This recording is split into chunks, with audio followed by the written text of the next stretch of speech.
Welcome to another installment of Deconstructing Babylon, where we discern the signs and symbols of the mystery religion of Hollywood Babylon. I'm the Discerning Clerk, and I use a biblical framework to deconstruct movies from the 90s. Noticed your eyeglasses. They don't have any lenses in them. They're my dad's. The lenses hurt my eyes. Here on the channel, though I primarily review 90s movies, I like to watch a variety genre of film. So I switch between action, comedy, drama, sci-fi, family, horror, and so on. And I've tried to include movies with all the A-listers from the 90s. So far, Tom Hanks and Julia Roberts are notable absences, which will hopefully be addressed soon. Go ahead and drop a title in the comments to recommend. Today, though, we address the glaring absence of 90s darling girl next door, Meg Ryan, in the angelic medical drama City of Angels, starring Nicolas Cage and Andre Braugher as the Dark Watchers. The Video Movie Guide rates it 4 out of 5 stars and gives this synopsis. Were it not for the English dialogue, the Los Angeles setting, and the familiar faces, you'd swear this remake of Wim Wenders' Wings of Desire had come from France or Germany. It's not just the radiant glow that suffuses every frame, luxurious cinematography by John Seale, Academy Award winner for The English Patient. There's a complexity of plot not usually associated with Tinseltown eye candy. Nicolas Cage is the heavenly messenger who falls in love with earthbound surgeon Meg Ryan in this melodramatic fairy tale. Their hesitant, sensuous relationship unfolds against the actual West Coast City of Angels, teeming with dark-cloaked apparitions forever seen perched on billboards and tall buildings. That's as much as character as any other, thanks to production designer Lily Kilvert, rated PG-13. This description seems to be glorifying those who worked on it, naming 2 crew members behind the camera. It seems like the things of God or those in the heavenlies cause us who are made from the dust to awe and wonder, and we cannot help but give glory to the Creator. I know most of my viewers don't watch my videos to the end, which is where I break down the synopsis more clearly, giving scripture and explanation. I hope that if you've made it this far, you'll watch to the end, and that you'll be given ears to hear the truth, should Yahweh see fit to do so. Without further ado, let's see what we see in City of Angels. Before the first image even comes on screen, a woman's voice in desperate prayer, making the audience God right off the bat. No wonder critics praised it. The woman is a mother with a gravely ill child. Are you cold? This child, who is near death, sees Seth by her side. No one else sees him, but she isn't afraid. Soon she is at his side. Where are we going? Home. Already filmmakers have established that the dead are immediately ushered into eternity, as if Judgment Day is every day. It isn't. The dead in Christ are sleeping and will be raised up together on the last day, and the wicked will go to the pit. Perched above the city, Seth debriefs with his partner, friend, boss, Cassiel. Their names are important to the symbolism. Seth is not the name of an angel, but of a man, the third son born to Adam and Eve, and it was Seth's lineage that began to call on the name of Yahweh. Cassiel is the name of an angel because it has the suffix El, pointing to God, or Elohim. The name in Hebrew means God is my wrath, and Cassiel is known in Judaic literature as the angel of Saturn, or Saturday. Saturn is also known as Satan in the mystery religion, the first star to fall from the heavens. Sorry to digress so soon. Seth and Cassiel sit as dual towers over the fast-moving, wide highway below. Very symbolic, this broad road. They give us the idea that these watchers are literally everywhere and can also hear our thoughts. They can't. Angels aren't human. We were never human. As the watchers watch the sun come into view with a symphonic accompaniment, who do you think is singing? I happen to notice 911 in the background. They've already alluded to the idea that these watchers are responsible for bringing aircraft in safely, but now we have a reference to a day when that didn't happen. Yes, emergency number 911 in a movie is a predictive symbol for the scene that unfolded on September 11, 2001. Now we finally meet Dr. Maggie Rice, weaving her way through thick LA traffic on a bicycle on her way to the hospital where she works as a heart surgeon. Seth is there too, watching and waiting for the patient under Maggie's knife, waiting to escort his spirit into eternity. He's not going anywhere. Which is not what watchers are supposed to do. There are roles and a hierarchy within the celestial Elohim. Watchers are not also messengers. Seraphim are not also archangels. Seth watches on as Maggie is humbled in her position. Not a bad place for a surgeon to be necessarily. And Seth believes that Maggie sees him as a man, as if the veil were thinner between them. A blind woman turned to me all of a sudden and asked me to pass her the mustard. Cassiel tells Seth that they cannot be seen unless by the dying or delirious. Yet he gives this rare example, which in and of itself contains some symbolism. Blindness is a spiritual affliction that Messiah came to heal and deliver. And the mustard seems like a reference to the faith required to be saved. But maybe not. I'm just saying, it stands out to me, especially when they've downplayed Cassiel's role so much. They don't need to see us. After losing her patient, Maggie loses her nerve as a surgeon, and she starts to ask the deep questions that impact her eternity. You fight for people's lives in here, right? Mm-hmm. Don't you ever wonder who it is we're fighting with? The watchers like to be in the library for some reason. It's not quieter in there if they can hear everyone's thoughts, which they can't. If it's God's presence they are seeking, or his spirit of peace, they could just ascend to the throne room, right? They aren't shown visiting believers in Catholic temples or Protestant churches, only non-believers in worldly places. Maggie gets a new patient, Nathaniel Messenger, and she already has anxiety. I suddenly have this feeling that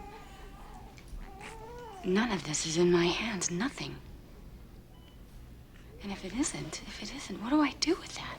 I think that's something we all wrestle with, and those that Yahweh overcomes in the wrestle will be called Israel.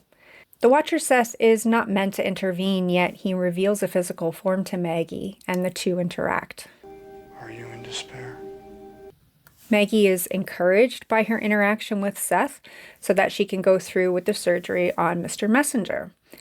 But more than encouraged, she's aroused, believing this man to be more than a mere man. This watcher brings the doctor a copy of Ernest Hemingway's memoir as a way to speak to her spirit. What kind of angel isn't pointing people to the one true God and his living word? I'll tell you, a fallen one. I'm a messenger of God. So Maggie is in a situationship with another doctor, Jordan, who understands Maggie's life as a surgeon. When the two are together in her home, we learn that Maggie has a dog. If this is your first time here, I believe a dog in a movie is using the law of reversal in the mystery religion, and so represents the view of the one true God for the director or associated character. A large yellow breed is known as a loyal companion, but not much of a protector. I hope you're not going to become one of those surgeons who prays in the OR.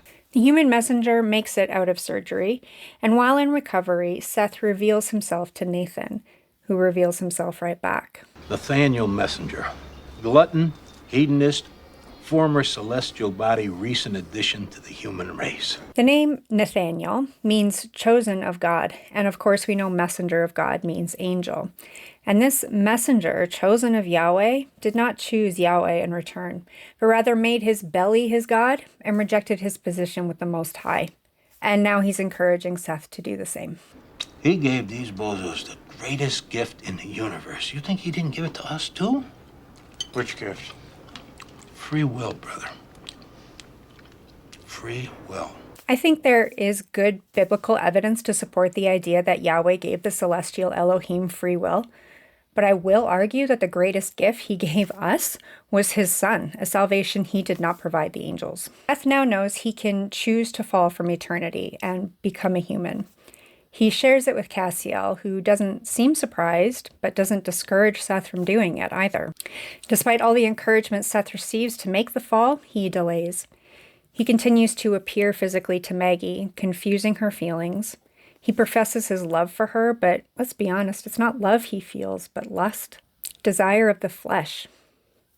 Maggie has been going through a crisis of faith, and she starts to ask the important questions about her existence and her eternity, as she seeks a far-off creator to come near. And here comes Seth instead, who only seeks to satisfy the desires of the flesh he doesn't even have, and totally derails her faith walk. Dr. Jordan, her situationship, tries to take it to the next level with Maggie and proposes marriage. Please be my wife. And as Maggie comes to terms with the truth about Seth, Nathan Messenger confuses her further with the information that they can be together if she asks him. He can give up eternity and become one of us. It's up to you. So she seeks him out at the library. I still don't understand why the city library. But rather than ask Seth to become human, she makes the difficult but correct decision to accept Jordan's proposal and forget about Seth completely. Her rejection of him causes Seth to finally fall. When he wakes up, watchers of a very different nature are witness. And for some reason, this feels more like a heavenly host than the spooky, silent library. Can you see me? Oh yeah, we can see you all right. Seth only has a one-track mind to find Maggie, and he can't just teleport to her location anymore. He finds the hospital and proceeds to act like an escaped psych patient. I fell. Off a train? I fell in love. Okay, that's a good line. Not gonna lie. Seth makes the difficult journey to see Maggie in Lake Tahoe. Her uncle has a cabin there on the Nevada side. And I'm telling you this because it was in the script at least twice, so... I thought we could fly up to Tahoe. Use your uncle's cabin, maybe do a little hiking. She went to Lake Tahoe. Her uncle has a cabin on the Nevada side. We can finally get up to Tahoe. Get married on the Nevada side, honeymoon, and be back before we miss a case. It must be important. Seth gets picked up for the last leg by a trucker with a hound dog. These loyal hunting dogs aren't fearsome, but are wonderful companions. Maggie's yellow dog alerts her to Seth's presence outside, as he has a baptism in his new broken flesh. What happened? Free will. Though Seth didn't know he had a choice to leave his station, he didn't seem to wrestle with the decision. He easily stepped away from eternity and service to Yahweh, if indeed he was in service to Yahweh, and exchanged it for the lustful desires of the flesh and the passing pleasures of the world. The two finally come together in a blissful union that leaves them and us, the audience, feeling very hopeful for their future. But there are consequences for rejecting Yahweh, and Seth's rejection has devastating consequences. When they asked me what I like the best, I'll tell them it was you. They will not ask what you liked best. He will ask you who you said he is. And this fruit becomes symbolic now? That's not weird. Seth is baptized one more time as the movie ends, and the final image we are shown is the fallen one coming up out of the water. I spoke fairly frequently throughout the viewing of the truth about angels, which is really just a title. The created beings are named. They are spirit made by spirit. They have roles and responsibilities in the kingdom. One of the most famous angels spoken of in the Bible is, of course, Lucifer, the day star, son of the morning, the archangel of the highest order and one of Yahweh's favorites, who through the love of the Father thought himself greater than the Father, tried to elevate above the Father, and was cast out of heaven for his free will rebellion against the Father. After the angelic rebellion, there was another rebellion when Adam and his wife fell from grace because they believed the lie that they could be like the Most High, which is what the liar was trying to do in the first place. Now it came to pass when men began to multiply on the face of the earth and daughters were born to them, that the sons of Elohim saw the daughters of men, that they were beautiful, and they took wives for themselves of all whom they chose. There were giants, or Nephilim, on the earth in those days, and also afterward, when the sons of Elohim came into the daughters of men, and they bore children to them. Those were the mighty men who of old, men of renown. The giants were the offspring of the watcher angels on the earth and the human women they slept with. More about the Nephilim can be learned from the extra-biblical book 1st Enoch, if you're so inclined.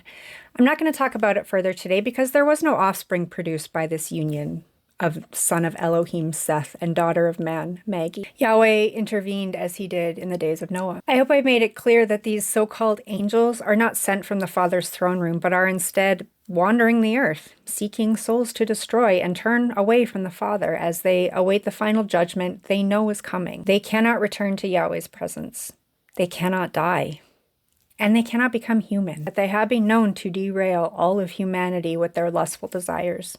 Just saying. Thank you for enduring to the end. Give it a thumbs up if you liked it and a thumbs down if you didn't. Subscribe if you want to, but don't follow me. Follow the one who saves you. And until next time, keep looking up.